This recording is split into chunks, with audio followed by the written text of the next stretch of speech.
How many of you watching this video actually use a strong password? By strong password, I mean a password that is truly unique and unguessable. In other words, a password that does not contain any general, publicly available information about you, like your name, your phone number, your spouse name, pet name, etc. And how many of you never use the same password for multiple websites? Also, how many of you constantly keep checking if your personal details like your credentials have been exposed in data breaches? Well, if you follow all these measures strictly, feel free to skip this video. But if you're not, then please do watch this video. It is very important.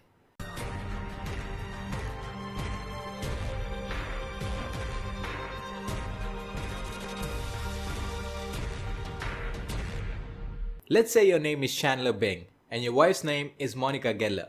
You're known for your sarcasm. You work in an IT company as a procurement manager with specialization in statistical analysis and data reconfiguration. Although no one cares about your job. You like to hang out with your friends at a coffee house named Central Perk. You might use a password like this. Notice here that your password is completely guessable. It is found with publicly accessible information about you, like your name and your wife's name, and your favorite thing, which means your password is not a secret in the first place. Anyone who knows your name and your wife's name technically knows your password too. There are actually many password guessing softwares to guess passwords based on a target's public information. For example, let's take a look at Common Users Passwords Profiler, short for CUP. CUP is written in Python to generate target-specific word lists, or in other words, password lists. Try filling out an interactive questionnaire in CUP with your data and see the generated list of passwords if your password appears in it. Well, if your password doesn't appear in the first try, but it does contain some publicly accessible information about you, it's because you're not using CUP in a right way. You can reconfigure it and keep trying to generate more password lists, which may eventually contain your potential password.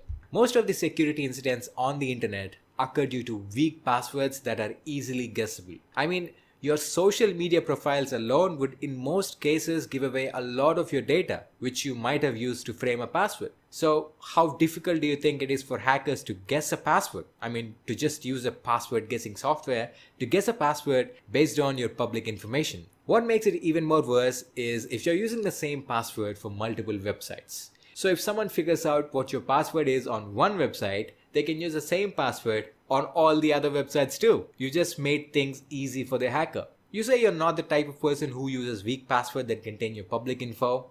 And does that make you safe? Well, think again. Your credentials might have already been leaked online through data breaches.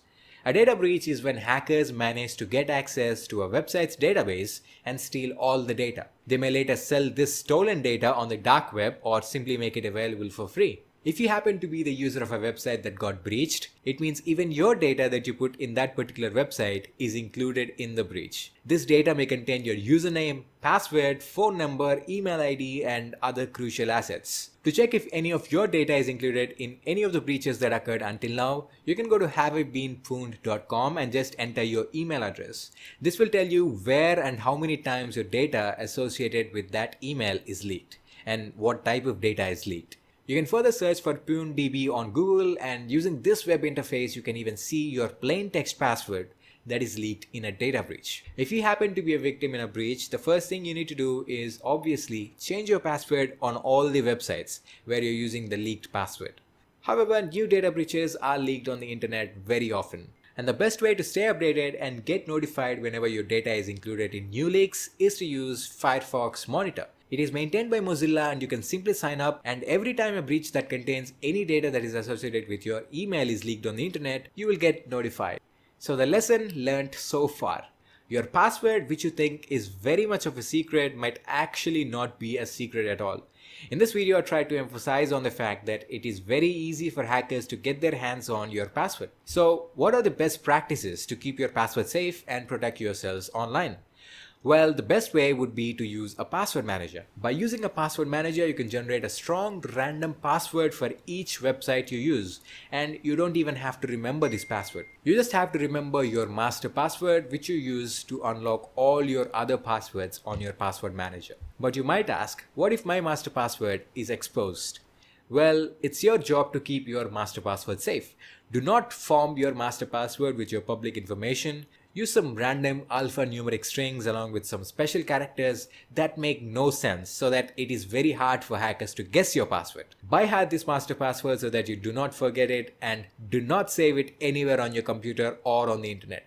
Just let it be in your head, in your own memory.